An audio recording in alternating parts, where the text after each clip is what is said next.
Alright mga kaibigan, so ito po, pilian na nga ng glove at ang nanguna po para sa Team Tapales ay si Viva Promotions President Brendan Gibbons. Ito mga kaibigan, ano? Hindi na pumunta dito si Champ Marlon kasi tiwala siya dito kay Viva Promotions President Brendan Gibbons, no? At makikita nyo sa kabila ay si Naoya Inoue.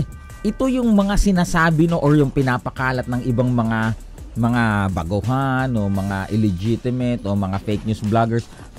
Nandadaya sa gloves si Inoue. Guys, ang mga gloves po na kagaya nito, hindi po yan papasa or ilalatag dito sa pilian ng gloves after ng rules meeting kung yan po ay tampered or kung yan po ay hindi po papasa sa quality ng commission sa Japan. Gayon din ng mga sanctioning bodies mga kaibigan.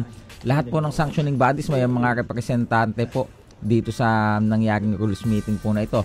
At makikita nyo mga kaibigan, ito pong si Naoya Inoue, ang pinapakailaman niya lamang yung glove na isusuot niya.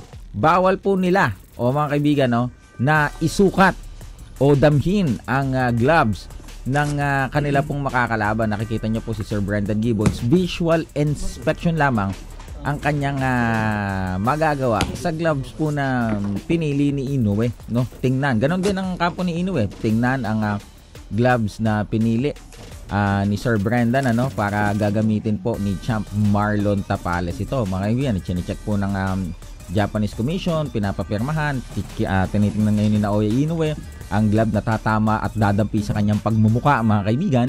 At ito po, nag-uusap sila. Sabi, hindi ko maintindihan pero siguro, garanti yung gagamitin lang. Mahal yan, Dre, mahal. Ayan mga kaibigan, no?